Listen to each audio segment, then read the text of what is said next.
খাটিকি খাই না মানসী দত্ত শাশুড়িয়া চুরি কিনতে আইছি এই বাকে দেখি মু তো সব কই গনি ভাই এরকম অবস্থার কি আসিকি তালা ভাঙ্গা ঘর লক খোলা হয়েছি আলমারি খোলা হয়েছি সব জিনিস গহনা নেইছন হ্যাঁ খাটিকি করেছিল আমার যা নেবি ব্যবসা করে যা করে বিদেশের পড়িকি কষ্ট করে করেছিল আমার কারে কান্ডি মারিকি আনি নাই কিন্তু কার সাথে আমার শত্রুতা বি নাই পছ দিয়ে আইছন হ্যাঁ সব আলমারির বি সে যন্ত্র দ্বারা সব ভাঙ্গিছন ভাঙ্গিকি নেইছন সত্য কথাটা ସବୁ ନେଇଛନ୍ ଆପଣମାନେ ତ ଦେଖିଲେ ମୁଁ କହିମି କି ମୁଁ କହିବା ପାଇଁ ଧୈର୍ଯ୍ୟ ନାହିଁ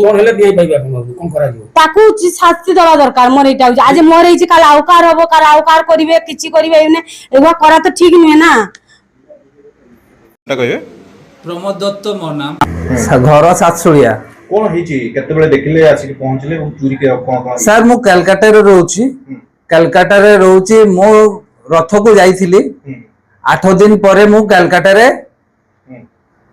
ଘରକୁ ଆସିଛି ଆସିକି ମୁଁ ଦେଖୁଛି ମୋ ଘର କୌଣସି ଜିନିଷ ନାହିଁ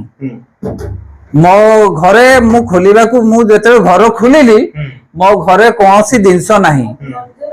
ଆସିକି ଆଲମାରିରେ ମୁଁ ଦେଖିଲି ମୋର ବାହୁଟି সোনা চেন এবং 3টিয়া কাନ ପାସା ଆଉ ଗୋଟେ ରୂପା ଭେସଲେଟ ଆଉ ଗୋଟେ ପାଞ୍ଜୁର ମୋ କିଛି ଜିନିଷ ମୁଁ ଟଙ୍କା ନା ଟଙ୍କା ସାର ଥିଲା ନାହିଁ ଗହଣା ହେବ 7 ଲକ୍ଷ 8 ଲକ୍ଷ ଟଙ୍କା ଗହଣା ହବ ସାର୍ ଏଇ ଦେଖୁଛି ଆଗରେ ଏଇ ଭଙ୍ଗା ଅଛି ଏ ଗେଟ୍ କୁ ଭଙ୍ଗା କରିଛନ୍ତି ଆଲମାରୀ ବି ଭଙ୍ଗା କରିଛନ୍ତି ଆପଣଙ୍କୁ ଦେଖାଉଛି ଦେଖନ୍ତୁ କେମିତି କରିଛନ୍ତି ଏମିତି ମୁଁ କଣ କରିବି ମୁଁ ତ ଥାନାରେ ଅଭିଯୋଗ କରିଛି ସାର୍ କିନ୍ତୁ କାଲି ଆସିଥିଲେ ଆସିବାକୁ ସାର୍ କହିଲେ ଆମ ତଦନ୍ତ କରିବା କିନ୍ତୁ ନା ମୁଁ ଗାଁରେ ଆଗେ ବୈଠକ ଦେବି ଭାବୁଥିଲି କାଲି ଗୋଟେ ଦେଇଥିଲେ ଆଜି ଆଉ ବୈଠକ ମୁଁ ପୁଣି ଦଉଛି ମୁଁ ଚୋରି କରୁଛି ଭାବି ପାରୁନି କିଏ ଚୋରି କରୁଛି ଆଖପାଖ ହଉ କିମ୍ବା ଅପର ଲୋକ ହଉ ମୁଁ କିଛି ଭାବି ପାରୁନି